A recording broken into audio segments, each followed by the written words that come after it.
Bismillah, alhamdulillah, wassalatu wassalamu ala rasulillah wa ba'd. Falënderimet dhe lavdërimit të takojnë Allahut xhaleshanu, përshëndetjet, paqja dhe shpëtimi qofshin Muhamedit sallallahu alaihi wasallam, mbi familjen e tij, mbi shokët e tij, dhe gjithë ata të cilët të ndjekin rrugën e tij me sinqeritet deri në ditën e gjykimit.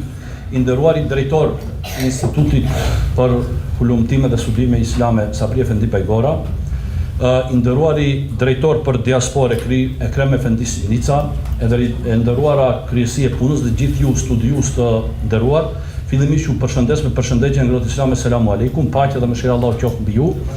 Dhe më lejoni që në fillim t'ua përcjelli përshëndetjet e kryetarit, kryesisë dhe imamëve dhe kryesive të xhamive anëtare të komunitetit musliman shqiptar në Zvicër, të cilët ju përshëndesin përzemërsisht dhe ju urojnë për këtë konferencë të jashtëzakonshme. Jam me mision që në veçanti, pra në emër të tyre, që ju përshëndes fillimisht, si dhe përshëndetjet e tyre t'ju ja përcjellni edhe kryemiftiut Naim Efendi Tërnava. Tema ime titullohet Kontributi i xhamive të diasporës shqiptare në Evropë në ruajtjen dhe kultivimin e identitetit fetare kombëtar, xhamit anëtare të komunitetit musliman shqiptar në Zvicër si shembull. Normalisht kumtesa është diku 20 faqe, por unë nuk do ta lexoj atë, kam nxjerr disa pasuese, fragmente, pra të cilat i kam adaptuar që të jenë brenda kohës prej 10 minutash, dhe për të qenë pra më i përpik do të mundohem që këtë ta lexoj me qëllim që mos të teprohen gjërat. Themelimi i xhamive në Perëndim nga ana Mërgatës shqiptare muslimane flet për pjekurinë e popullit tonë në Mërgat që të ndjek rrugë institucionale dhe të ndërtojë institucione. Historia e Mërgatës shqiptare në Perëndim në përgjithësi dhe në Zvicër në veçanti në periudhën pas luftës së dytë botërore nuk mund të shkruhet e ndarë nga institucionet fetare islame të këtij komuniteti në Perëndim, dhe as që mund të skicohet imazhi i saj pa imzan e hoxhallarëve shqiptar në Mërgim, të cilët përmes qendrave islame patën funksion tredimenzional për komunitetin, edhe atë fetar, kombëtar dhe integrues. Duke i lexuar raportet e aktiviteteve të qendrave islame të shqiptarëve në Perëndim, e sheh angazhimin dhe punën e madhe që bëjnë këto qendra në ngritjen dhe zhvillimin e jetës fetare, kulturore, arsimore dhe shoqërore për komunitetin shqiptar musliman dhe për shoqërinë në Zvicër. Unë ndjehem i nderuar që jam pjesë e këtyre qendrave dhe ndjehem krenar me kolegët hoxhallar për sukseset e arritura në fusha të ndryshme dhe në etablimin e qendrave islame shqiptare si një nga qendrat më të suksesshme komunitare në Zvicër. Këto institucione i themeluan veç shqiptarët musliman dhe jo dikush nga jashtë, as nga lindja dhe as nga Perëndimi. Në qendrat islame të themeluara nga Mërgata shqiptare në Zvicër, që shkëlqejnë në shoqërinë zvicerane dhe që vizitohen nga shkollat, nga qytetarët zviceranë dhe nga institucionet të ndryshme të shtetit dhe të shoqërisë zvicerane, brezat e Mërgatës shqiptare muslimane mësojnë të lexojnë kaptinat e librit të shenjtë të Kur'anit, por edhe mësojnë edhe himnin kombëtar. I mësojnë parimet e besimit islam në gjuhën shqipe dhe mësojnë poezi të Naimit, të Samiut e të poetëve të tjerë shqiptar. Aty mësojnë të këndojnë këngë fetare ilahie, si dhe mësojnë të këndojnë herojve kombëtar. Aty e festojnë Mevludin dhe aty e festojnë edhe 28 nëntorin, ditën e alfabetit, ditën e mësuesit, ditën e pavarësisë së Kosovës dhe data tjera të rëndësishme të historisë sonë kombëtare. Ata kështu mësojnë në qendrat islame shqiptare në Zvicër, pasi kështu kanë qenë rilindasit tanë. Kjo është rruga që ata e kanë trasuar. Kjo është vetdije e lartë për kombin dhe fen, si dhe kjo tolerancë ndërfetare, që është një vlerë me të cilën shquhet populli ynë, dhe këtë vlerë ne e kemi bartur edhe në Mërgat. Në qendrat islame shqiptar u bëhet thirrje prindërve që t'i dërgojnë fëmijët e tyre për mësimin e gjuhës shqipe, krahas mësimeve për fen në gjuhën shqipe dhe mësimit të poezive në shqip që i mësojnë në këto qendra. Fe dominuese në Zvicër është krishterimi me të gjitha grupimet e tij. Bashkia fetare shumicë në Zvicër është ajo romano-katolike. Sipas Entit Federal për Statistikë të Zvicrës, Bundesamt für Statistik, statistikat e përkatësisë fetare për vitet 2019-2021 për banorët e Zvicrës prej moshës 15 vjeçare e përpjet, dhe studiuesi tu duhet qenë të kujdesshëm kur i lexoj statistikat për Zvicër. Në Zvicër statistikat bëhen prej moshës 15 vjeçare e përpjet, jo 15 vjeçare e më poshtë.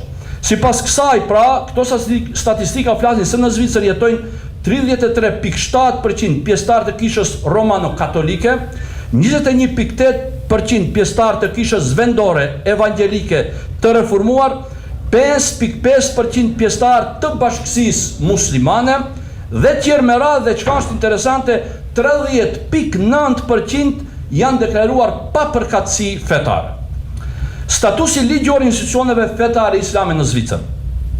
Sipas Kushtetutës Federale Zvicrane, individët kanë të drejtë të ushtrojnë besimin dhe bindjet e tyre religioze individualisht ose në bashkësi me të tjerët, si dhe të antarësohen e t'i përkasin një bashkësie religioze. Po ashtu, Kushtetuta Zvicrane garanton të drejtën e individëve që të formojnë dhe të bashkohen në shoqata konform këtyre të drejtave të garantuara me Kushtetutën Zvicrane. Pjesëtarët e religioneve dhe bashkësive fetare kanë të drejtë të organizohen në shoqata religioze dhe kulturore për t'i realizuar aktivitetet e tyre. Duke marrë parasysh se komuniteti musliman në Zvicër nuk e ka statusin e bashkësisë fetare të pranuar nga shteti, organizimi i tij bëhet përmes shoqatave dhe fondacioneve. Sa për informat, rregullimi i fesë në Zvicër është në nivel kantonal, jo federal, dhe tash tentativa më e re është në kantonin e Vadit, ku aty bën pjesë qyteti më i njohur është Lozana. Në këtë kanton për momentin është një procedurë që komuniteti musliman të pranohet zyrtarisht apo nga ana e shtetit. Inshallah, iniciativa është e suksesshme. Në kantonin e Bazellshtatit po ashtu është një komunitet i pranuar, por ai është komuniteti alevit, zyrtarisht që është i pranuar. Përndryshe, muslimanët sunit ende jo. Për këtë arsye, xhamit e themeluara prej shqiptarëve në Zvicër, si dhe xhamit tjera nga komunitetet tjera, janë të regjistruara si shoqata jo qeveritare, ndërkaq mbajnë emërtime të ndryshme si Bashkia Islame Shqiptare, Qendra Kulturore Islame Shqiptare, Qendra Shqiptare për Kulturë, Integrim e kështu me radhë. Ardhja shqiptare musliman në Zvicër, si dhe në Perëndim në përgjithësi, e shtoi edhe nevojën për hapjen e xhamive, ku do të ligjërohet dhe të mësohen parimet fetare në gjuhën shqipe, pasi mërgata shqiptare i barti me veten në Perëndim përkatësinë, ndjenjat, traditat dhe kulturën fetare. Kjo u pa nga antarësimi i shqiptarëve në xhamit e themeluara nga turqit dhe nga arabët në fillim. Pra shqiptarët janë antarësuar këto xhami ende kur nuk i kanë pasur xhamit e veta. Pastaj filloi hapja e xhamive shqiptare dhe kjo u intensifikua në veçanti kur mërgjimtarët shqiptar filluan të sjellin në Perëndim edhe familjet e tyre. Xhamia e parë e themeluar prej shqiptarëve në Zvicër ka qenë ajo e Zürichut, e regjistruar me emrin Bashkësia Islame Shqiptare, albanisht Islamische Gemeinschaft, në objektin e marrë me qira në rrugën Badenerstraße 260 në Zürich. Dhe namazi i parë, pra në xhamin e themeluar nga shqiptarët me imam shqiptar, është falur me 1 prill të vitit 1987 dhe këto janë të dhënat të cilat i ka marrë nga sekretari i atëhershëm i kësaj shoqate Sali Bajrami, si dhe po ashtu gjenden edhe në libra tjera të cilat i kanë shkruar studiues të ndryshëm, siç është Naser Ramadani dhe Vajit Sejdiu për shqiptarët e Sarganserlandit, si dhe në shumë studime tjera. Imami i parë ka qenë teologu Usame Xhemaili nga Shkupi.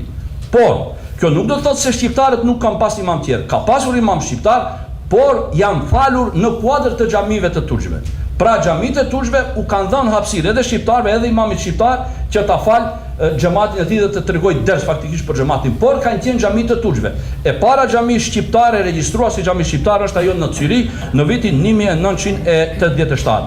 Hapja e xhamive në Zvicër dhe gjithandaj në Perëndim është një proces që rrjedh dhe ko pas ko hapen xhami të reja. Në Zvicër vepron organizata Ombrell, e cila i përfshin pjesën më të madhe të xhamive të mërgatës shqiptare. Në Zvicër gjithsesi komuniteti musliman shqiptar në Zvicër, shkurt KMSZ. Jashtë ombrellës së KMSZ-s ka ngelur një numër jo shumë i madh i xhamive. Numri i xhamive anëtare të KMSZ-s deri në këto momente është 57 xhami. Ndërkaq numri i përgjithshëm i xhamive të mërgatës shqiptare në Zvicër supozohet të jetë diku 85. Xhamit e themeluara nga shqiptarët, po edhe xhamit e themeluara nga komunitetet tjera muslimane nuk janë thjesht vetëm faltore, Ato ofrojnë shërbime të llojshme duke filluar nga kryerja e adhurimeve, ceremonive fetare, kurseve, mësim besimit për fëmijë dhe të rinj, ceremonive familjare, ceremonive martore e kështu me radhë. Kjo në vetë flet se xhamit në Perëndim në përgjithësi dhe në rastin tonë në Zvicër në veçanti janë multifunksionale. Kjo është bazike për të filluar për të analizuar rolin e xhamive në ruajtjen dhe kultivimin e identitetit fetar dhe kombëtar të shqiptarëve në Perëndim. Për atë pra, pasjat edhe mirë, po inshallah edhe 2 minuta. Ashtu bukur. Pra, në fund pra, krahas realizimit të plan programit të mësim besimit të parapar për modulet për kace, në mektebet e xhamive shqiptare në Zvicër në veçanti, ka edhe aktivitete tjera që kanë karakter kombëtar. Për shembull, do të përmendim aktivitetet me rastin e festave kombëtare si 28 nëntori, 17 shkurti dhe dita e alfabetit. Ndjekësve të mësim besimit në mekteb u jepen detyrra që kanë të bëjnë me kultivimin e dijeve për historinë dhe gjuhën shqipe, si ngjirosja e flamurit kombëtar dhe flamurit të Republikës së Kosovës, ngjirosja e hartës së Shqipërisë, Kosovës dhe viseve të tjera shqiptare në Ballkan, identifikimi fotografive të figurave të rëndësishme të historisë, kulturës dhe gjuhës shqipe si Ismail Qemali, Adem Jashari, Vebi Dibre e kështu me radhë. Pastaj mësimi i qyteteve kryesore ku jetojnë shqiptarët e kështu me radhë. Gjithë kjo tregon pra se në xhamit dhe në mektebet e xhamive shqiptare në Zvicër kultivohen edhe ndjenjat kombëtare dhe në mektebe po ashtu zhvillohet edhe mësimi plotësues i gjuhës shqipe. Do ta përfundoj me rekomandime. E para është një hap shumë i rëndësishëm nga ana e Bashkive Islame që kanë themeluar drejtori për diaspor, është një hap që duhet të përshëndetet. Më pas, të formalizohet bashkëpunimi i ngushtë i institucioneve përfaqësuese të qendrave islame shqiptare në Perëndim përmes formimit të këshillit koordinativ të unioneve të qendrave islame shqiptare në Perëndim, në bashkëndim të plot me Bashkitë Islame, organizimi vjetor i ditëve të Mërgatës në vendlinje. Dhe t'i bëhet një reklam kësaj paraprakisht në diaspor, ku do të merren fëmijët. Konvitet e medreseve mund të dedikohen para gjatë, të organizohen vizita në për xhami e kështu me radhë, si dhe angazhimi institucioneve arsimore islame të vendlinjës në bashkëpunim me organizata të mbredhur përfaqësuese të Mërgatës muslimane shqiptare për të hapur akademi islame, si shkollim alternativ, si hap që do t'i paraprinte edhe hapjes së degme të medreseve. Ju faleminderit, Zoti ju shpërblet.